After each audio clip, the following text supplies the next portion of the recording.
refreshed and refocused after the PGA Tour offseason.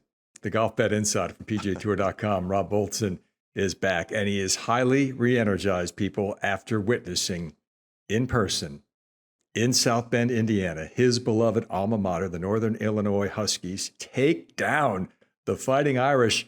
It's 29.5-point underdogs, by the way, for those who were inclined. What a day, big fella. Good to see you again. What's happening?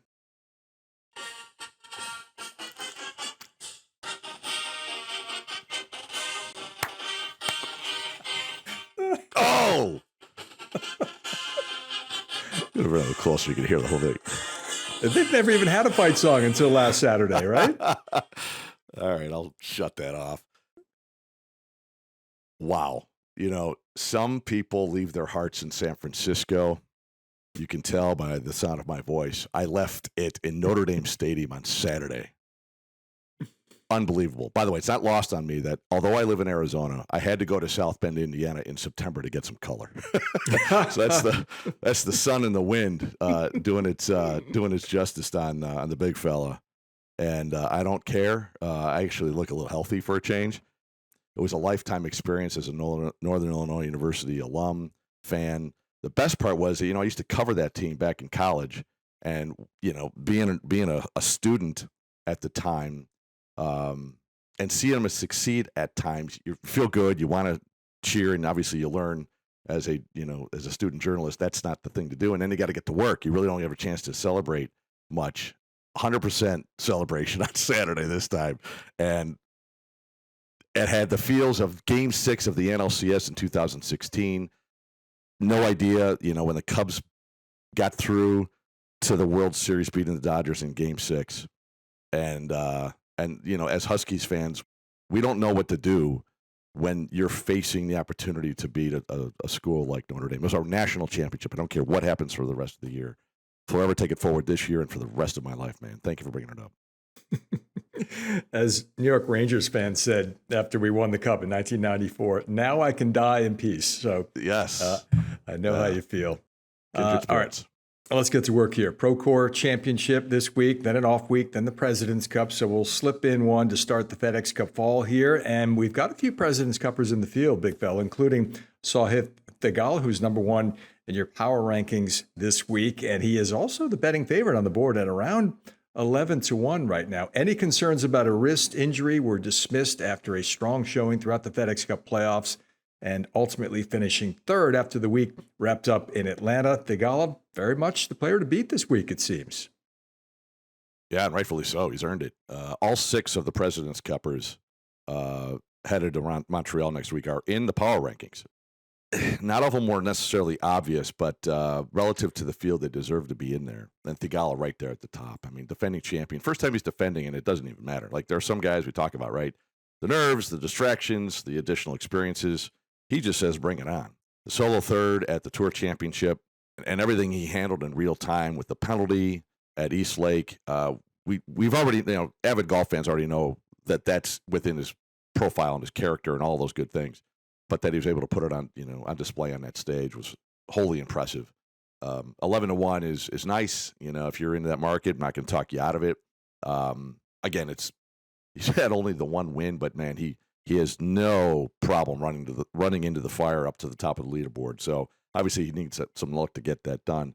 It's been a while since we've had a favorite that's been 4 digits, in American odds, because Scotty Scheffler played throughout the playoffs and Xander Schauffele was out there as well. So again, and the wrist injury is ancient history at this point.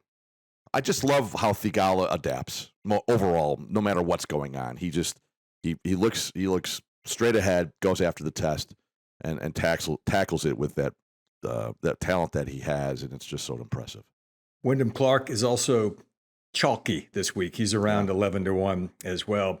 As you wrote in your golf bet capsule about Wyndham Clark, it's always refreshing when performance matches rhetoric. I would like you to explain that, because if you can make sense of it for me, I may apply it to my daily life. Yeah, it's just about, a lot of these guys, these golfers, sometimes it takes a little while to understand what's under the hood based on what they say, and then in conjunction with performance that follows. Some guys just don't care. some guys are great quotes and they're introspective and you can listen to them all day, and other guys are not. And Wyndham has been forthright in. He's been a little bit interesting, scaling to the top tier of the global scene, and he's kind of forged his own path with some of the things that he's said. All right, that aside, this year, especially the last 3 months or so, he's talked about he's simplified. He's making some adjustments with the swing like they all do, but he's just getting out of his own way. Okay, great. Let's see a prove that is the idea, and he has. He has not been a streaky type of player, and since he's won the three tournaments, he's been up and down so much. He makes almost sense more like the old school, long-term fantasy situation where he's going to pay you off, but on a weekly situation, it can be kind of frustrating and aggravating, almost a no play just because of the threat to not perform well, no matter what he said. But he's doing it lately. I like him more as an outright on the betting board than I like Theegala, just because Clark's been there and done it before. And the fact that he's actually playing this week ahead of next week's President's Cup impressed me as well. I did not expect that. I like that commitment. Clark is second in the power rankings. Maverick McNeely is fourth. There have been a few courses early in McNeely's professional career where he has really been at his best and put himself in the hunt to win. Harbortown was one, and the Silverado Resort, where they're contesting this week's event in Northern California, is another. He was a runner-up 2001. Did not compete last year because of an injury. He's a Northern California guy. He's a Stanford guy. And I think the markets, Rob, are respecting the fit here this week because McNeely is in the neighborhood of about 20-1. Yeah, right on the money there, man. Yeah, that's low as you'd expect. It's respectful, as you said. It's still low. I think, lower than even respectful. I think 25-31 would be still respectful. But I'm sure he started a little bit longer than that. We're talking here on a midday on a Tuesday. And he probably started a little bit longer than that. And, the Sharks out there went after it sensibly so. The drawback is that he's still a non-winner on the PGA Tour. That's not going to last forever. We all know that. It's just a matter of when and not if.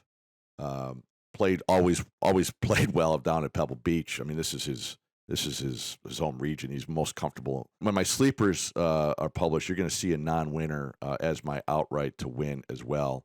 The drawback to those guys is that there's been only one in the last 5 editions of this tournament. However, the positive spin is that it was Sahith Theegala last year, and it was the first time that this tournament was part of and led off the FedEx Cup Fall, when things have changed with the dynamics of how the PGA Tour presents its schedule, membership status for the following season, and so forth. So, relatively speaking, there's more of an opportunity for these guys to break through, so I'm leaning into that. You mentioned the President's Cup influence in the field here this week. That includes Max Homa, who is one of Jim Furyk's captain's selections, and that surprised me, candidly. I really was hoping that Akshay Bhatia got the nod to be on that U.S. team. I felt like his body of work, especially as of late, deserved it and warranted it. But here we are, and Homa now has a chance to validate that selection, Rob, not with much form to speak of at all over the last several months, but returning to a place where he's won twice and captured 4 top 10s. I'll match your snub in Bhatia with mine in Horschel. Billy Horschel, I thought, might have gotten that last spot. That was my call, but so many deserving, and you only go 12 deep on the American side. So, and that happens every year, no matter the team competition. A healthy debate to be had, and certainly more, carrots out there for both of those guys. Homa in the power rankings overall is respect to Max Homa at Silverado, 2-time champ, 4 top 10s, T7 last year. He's comfortable. He's permanent class in this field. But yeah, man, I mean, he's as high as 6, and I'm looking at them like, is that a mistake? I don't know. It's still respectful. I wrote the thing. But, a day later, sometimes there's not remorse, but like, what was I thinking? Whatever. He deserves it. I give him more benefit of the doubt. The leash is out there. Had he not been chosen for the President's Cup, he probably plays this week anyway because he's been a fixture at Silverado, but I don't know if he makes the power rankings, Swanee. That's how much of an influence that is. Homa is about 18-1, is 6th in the power rankings. Eric Cole is 8th in the power rankings at about 40-1. This was right about the moment in time during last season that really triggered the heater that he went on en route to winning Rookie of the Year honors. And he's been in sneaky good form, better than I realized, in fact, as of late, hasn't he? Yeah. So 7 for 7, 3 top 10s since the Rocket Mortgage. Yeah, last year with a T4 or fourth place finish at Silverado, rather, and then 3 more podiums to walk it off. He already was on the inside lane. He was a clubhouse leader for Rookie of the Year in a season when he didn't win. He's still a non-winner on the PGA Tour. However, he went out and proved it in the fall. He basically just locked it up. He just ran away from the rest of the field for the Arnold Palmer Award to the Rookie of the Year. He's been up and down this year. He had a nice start, and he's been really quiet until recently. So, yeah, lean back into him. I mean, heck, and now that I'm talking with you, I wouldn't have any problem swapping Cole and Homa 6 and 8. As you said, 40-1 or so for Cole to win this thing. Maybe default into a top 5 just because I'm stronger than other guys to win the thing. Let's continue with the President's Cup theme, and let's zero in on one of the Canadians who earned one of Mike Weir's captain selections on the international side, and that's Mackenzie Hughes. What an honor. I think he's got to be over the moon to be on the President's Cup team for the first time, be selected by Mike Weir, compete at Royal Montreal. All of it has to be just overwhelming for Mackenzie, who I think is going to be pretty fired up here this week. You described him as gritty, and I think you nailed it with that description of the way this guy goes about his business. And I don't think there's going to be any look ahead to Montreal, and he could be a factor this week.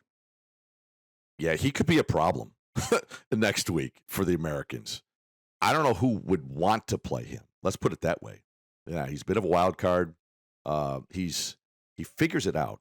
He just gets in there and gets his hands dirty, and he's really really impressive and inspiring with how he goes about it.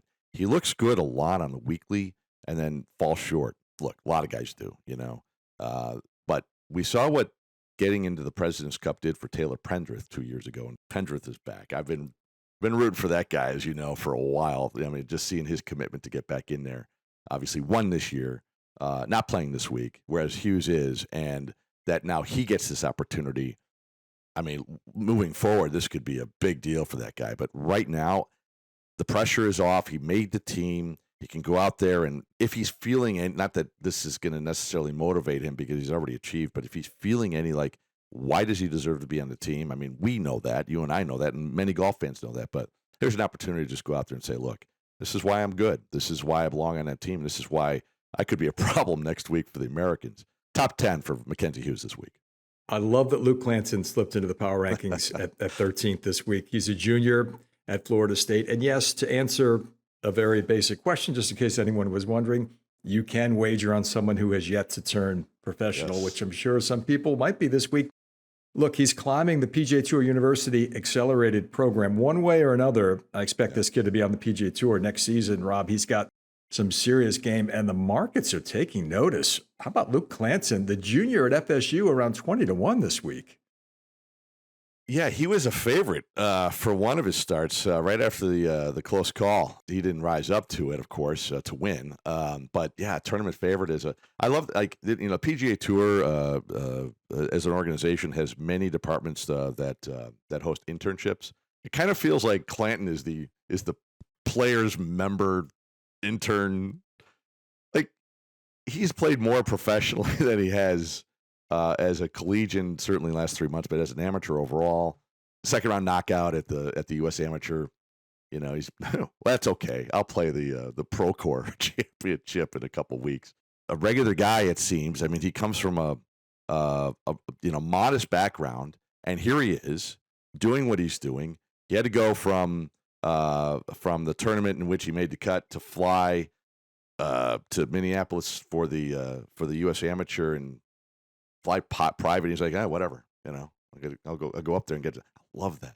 Just go get it done, because life is short, and he's proving why talent can take you very quickly on the PGA Tour. So for him this week, yeah, I mean, I would reach for a top 10. He's that dynamic. The firepower is there. Inexperience hasn't meant a thing. It hasn't been easy, but he's making it look easy.